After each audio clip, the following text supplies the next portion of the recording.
For the last 22 years, the team at Google has put together an annual summary of what people all over the world have been searching for, called the Year in Search. It's a video montage of themes that characterized our collective experience, providing a unique look into what we cared about, what inspired us, what intrigued us, and what we searched for as human beings in the last year. The video for 2022 begins like this. This year, more than ever, the world searched, can I change? What follows this are the events that defined our year, like the war in Ukraine, women protesting in Iran, the death of Queen Elizabeth, with her voice actually in the video saying, change has become a constant. The way we embrace it defines our future. The video ends with these words over the backdrop of the Carina Nebula from the Webb telescope. To everyone who sees not what the world is, but what it can be, search on.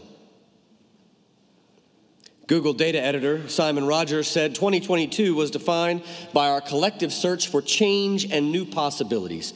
After 2 years of uncertainty, we reemerged stronger, empowered, and sought out ways to become better versions of ourselves. Global searches for how to change myself and how to be better reached an all-time high.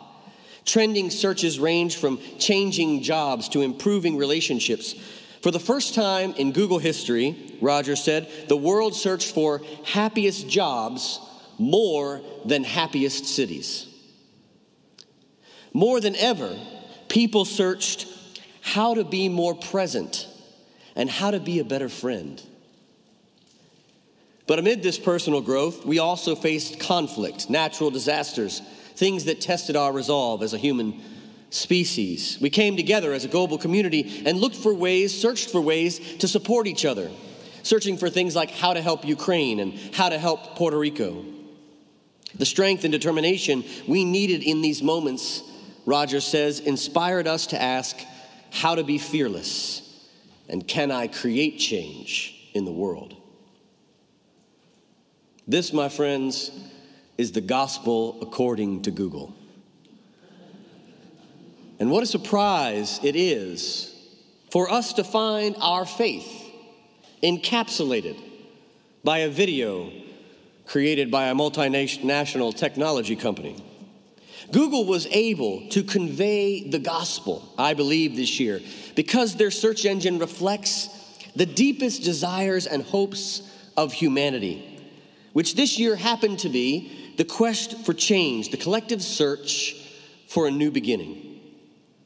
And that's exactly what we find at the beginning of the Gospel of John.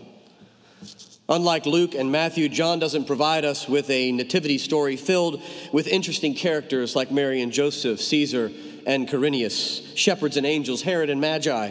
There's no mention of an imperial census, no inn with no room, no frankincense, no gold, no myrrh. Instead, we get poetry, perhaps a song about a new beginning.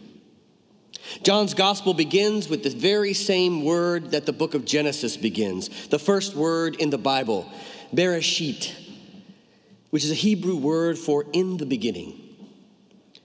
But John did not mean that God created the world all over again in the birth of Jesus, but that the creative force that brought the universe into existence was at work again in the birth of Jesus. And it wouldn't have been as dramatic, but John could have started his prologue with the words, in the new beginning. Scholar Wes Howard Brooke writes, John's prologue is a wistful summary of the unsure dance between being and becoming, between what is and what has come to be. It offers a commentary on the poignant, ironic relationship between creator and created, the word and the world, consciously molding itself in dialogue with the opening words of the Hebrew scriptures. John starts with this ancient belief that becomes sparkling new for his community and its successors. In the beginning, is a cosmic opening that challenges readers to consider primal origins, sources of power and creativity, and our relationship to all that is. Today is the 8th day of Christmas, the last day of Kwanzaa, and it is New Year's Day, which means it is the perfect time for us to talk about new beginnings. The beginning of a new year is not simply a time just to read best of lists or eat collard greens, black-eyed peas, and stewed tomatoes, as was my tradition. It's also a time to review the past year and reflect on the highs and lows, the ups and downs, where we've been, where we're going, what we've lost, what was gained, what went well, what we might do differently next year. It's that time when we all make resolutions to eat differently, to exercise more, to lose weight, to join a gym, to practice self-care, to meditate more often, to hire a life coach, to talk to a therapist, to look for a new job, take on a new project. We make goals for the coming year as individuals, as families, as a church. We take time to reflect on who we are, what we want to change, and who we want to become in 2023. Now, I know some of you may feel overwhelmed by all this reflection, overwhelmed by the planning and the labor required to create resolutions and set goals and reach new aspirations. You may feel a little cynical or jaded about the whole New Year's Day, new beginning thing. You may be saying to yourself, I've done this many times before. I've thought about this many years in the past, and it never works. The new gym membership is always useless by Martin Luther King Day. Our focus on self-care vanishes by Valentine's Day. The resolution to read a book a day becomes a book a month or a book a year by Palm Sunday. What's the point of doing this exercise over and over again every year? New Year's Day and new beginnings can be kind of like a marketing ploy invented by the health and fitness industry to sell us the false gospel of wellness.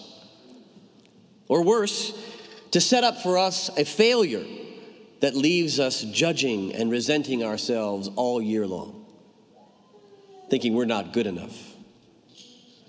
And so you may feel like a song by the rock band Death Cab for Cutie today, which has these lyrics. So this is the new year, and I don't feel any different. So this is the new year, and I have no resolutions or self-assigned penance for problems with easy solutions. Maybe you don't feel any different this year. Maybe you don't feel like making any resolutions. Maybe you don't have problems with easy solutions. I understand that feeling. But I think you might resonate with the prologue of the Gospel of John today. It is one of the few places in the entire Bible where there are no commands given, or directives, or instructions, or resolutions for that matter. And there are most certainly no easy solutions here in this passage. Instead, we have a poetic description of the beginning of the world and the story of a new beginning that came in Jesus. Now, John's prologue may appear to be nothing but a beautiful picture of God and how God created the universe and took on flesh and lived among us in Jesus, yet embedded within John's dramatic work of art are 4 key elements that God wove together to actualize this new beginning. These 4 elements are crucial for us because they are not only the building blocks of a new creation that God unfolded at Christmas, they are also the 4 ingredients of any new beginning. The key elements that are needed for any person or any community that wants to start again. You can call them elements, concepts, materials, components, factors, but I'm calling them ingredients because I love to cook.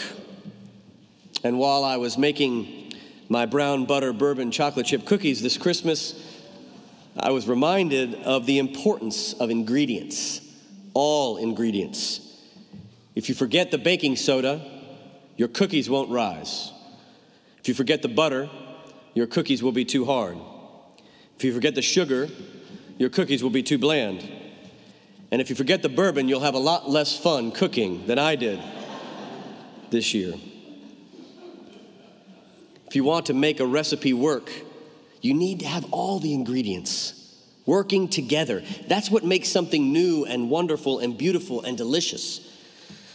There are 4 themes in the prologue of the Gospel of John that are ingredients for a new beginning: light and life, grace and truth. When these elements are mixed together, they create the material we need to begin again, to get off on the right start. If we only have one or a few of these ingredients, we might make a new beginning, but without all of them, it's difficult to develop the kind of new beginning that goes beyond our own individual lives and has the power to impact or change the world. Many new beginnings are self-centered attempts to remake our own lives individually without any concern for the world around us. But when our new beginnings include these 4 ingredients we find in the Gospel of John, they have the possibility not only to change our own lives for the better, but the lives of those around us as well. In the beginning and in the new beginning, in Genesis and in John, God started the same way, by bringing light and life into the world. And we tend to think of light quite literally, but ancient people spoke of light in highly metaphorical ways. Light was anything that radiates and illuminates, opens the eyes of the blind, wakes those who are sleeping, helps people see the world and their lives more clearly. Light is about visions and epiphanies that reveal the way forward. And light can also be uncomfortable, even painful, when it exposes what's going on in the dark and reveals the unholy secrets taking place in the shadows. Light is the element that sets off a spark that ignites the possibilities of a new beginning. It's not a coincidence that the 3 primary festivals of this season include lighting candles: Hanukkah, Christmas, Kwanzaa. In their own unique way, each of these traditions is a ritual embodiment of Isaiah's famous word, "The light shines in the darkness, and the darkness could not overcome it." Our covenant is the most sacred statement we have as a community, and I find it fascinating that the first thing that we vow to do in that covenant is to be open to all new light. We proclaim we will be open to all new light, strengthened by God and each other in our faith. I find it interesting that we did not say we will strive to be open to all new light, or that we will hope to be open to all new light. We say we will. Even more startling, we do not pledge to be open to all light. That would be a nice statement by itself. But we pledge to be open to all new light. There are many lights that we've received as individuals and as a community over the last 80 years that have been illuminating and enlightening for us. However, we do not vow to be open to all the light that created epiphanies for our forebears or in the past, or visions that enlightened us many years ago. No, for 8 decades, we've said that we will be open to all new light. That is a radical statement. It means we've covenanted as a people to be constantly asking ourselves, what is the new light that is shining? And how do we find it and prepare ourselves to be open to receive it? As human beings, we are creatures of habit. And unfortunately, sometimes our habits tend toward shadows instead of light. I don't know about you, but if you're like me, we tune into the same NPR over and over again. We watch the same television news stations. We read the books from the same authors, articles from familiar sites, listen to the same podcasts that we listened to last year. We subscribe to the Wall Street Journal, the New York Times, and the Washington Post again. We receive the same light that we got last year, and the year before that, and the year before that. What if we changed things up completely this year and went on a search for new lights? What if we stopped watching the same news or reading the same devotional that we have been for the last 5 years and found something different, some new light out there? New beginnings are born from new light. In John's prologue, light is synonymous with life, which is the second ingredient in the recipe of a new creation. And life is not simply the opposite of death, but the opposite of apathy and indifference. Life is the beat of our hearts, the blood in our veins, the breath in our lungs. It's not only our vitality and the energy of our spirits, it's our will, our passion, our faith, our hope. And new beginnings are born from the question, what gives me life? What animates my soul? What sets my heart on fire? What causes me to spring out of the bed in the morning ready for a new day? And how do I turn away from all the things that are life-taking and death-dealing and soul-sucking so that I can have more time, more of what is life-giving and joy-producing in my life? What would it mean for our lives to be a light for all people, including ourselves? When we're open to new light and animated by the spirit of life, we receive a gift. And that's the gift of creativity, which is the very essence of God, as you can see in our scriptures today. When it is said we human beings are made in God's image, it's meant that we are made to be creative, like God. Creativity is our divine spark, and innovation is nothing less than how we embody God's design. Sadly, it's so easy for us to lose our creativity and surrender our divine spark because the darkness and the death that dominate our world have the power to overwhelm us with fear. We're afraid something will go wrong if we try something new, so we do the same thing over and over again, expecting different results, knowing full well that's the definition of insanity. When we set out on a course for a new beginning, our goal should not be to think the same way or to do the same things that we've always done. Our goal should be to let creativity flow, to think outside the box, to open up our minds to the possibilities of innovation. The more complex our world becomes, the more creativity we need as a people and as a community. As Albert Einstein said, the thinking that got us to where we are is not the thinking that will get us to where we want to be.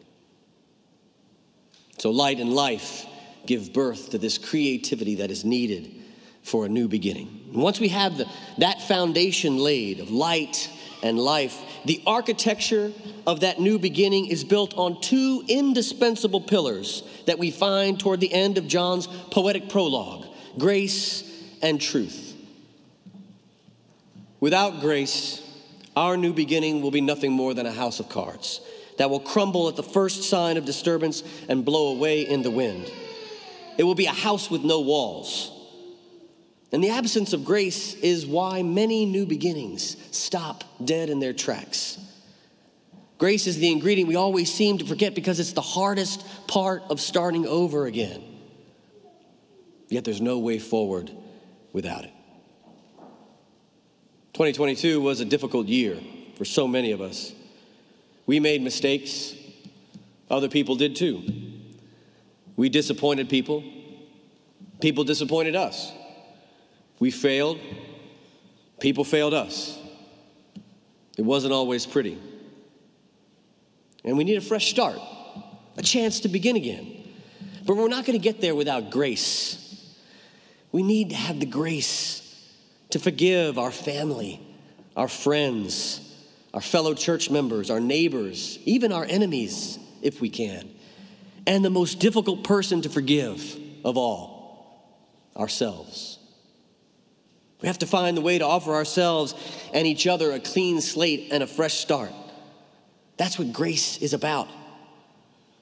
So if we didn't feel grace overwhelming us last night as we were hearing people all over the world singing Auld Lang Syne, then maybe we need to sing it again today and tomorrow and the next day until we find the grace we need to make a new beginning.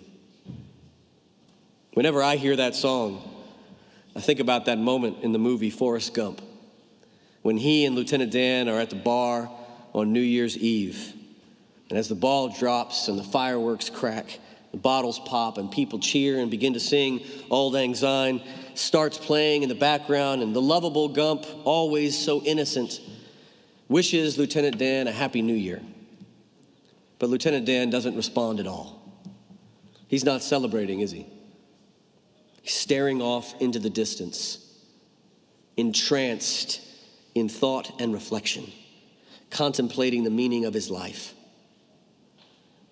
Later, we realized that that moment was the catalyst that kick-started his recovery from rock bottom and became the birth of a whole new life for him. That was the moment of his new beginning. And while grace is the most important ingredient, it must be balanced by its partner, truth. Or grace will become cheap and shallow. We can't live in denial about what happened in 2022. Denial is a surefire way to sabotage a new beginning. Many new beginnings get off the ground only to malfunction and crash because of our propensity for denial. I know T.S. Eliot once said, humanity can only bear so much reality, and that may be right. But we have to try to bear as much reality as possible if we really want to begin again. James Baldwin's famous maxim is a New Year's motto. Not everything that is faced can be changed, but nothing can be changed until it is faced. We must face the complicated and painful truth of our lives and our world if we want to find a new beginning. This is true as individuals, as families, as a church. It's a universal concept. And we don't face reality because we love rehashing the past or wallowing in our own guilt. Those are useless. We face it because we know if we don't, our history will just repeat itself. We face the truth because we know it's the only way to truly begin again. Light and life, grace and truth. These are the ingredients of a new beginning, and they are available to us at the start of every new year. The question for us on this New Year's Day is, where in your life do you need a new beginning? Where in this church, in this community, in this city, in this world, do we need a new beginning? Perhaps today is the day. Perhaps today is the start of your new beginning. Perhaps today is the day that your family and friends will look back on not as the start of a new chapter, but a whole new book. Perhaps today is the day our ancestors will write about us, in the new beginning, they, ... Perhaps today is the day people will sing, and that's the day everything changed. People asked this year over and over again, can we change? And the answer to that question is yes. Yes, we can. Christmas is all the proof that we need, and John is our poetic witness every single year. It is always possible to change, always possible to begin again, so long as we have those four ingredients of light and life and grace and truth. So on this sacred occasion, I wish you again a Merry Christmas, a joyous Kwanzaa, and a Happy New Year. And I offer you this blessing. To everyone who sees not only what the world is, but what it can be, may God be with you. And may you search on until you find your new beginning. Amen.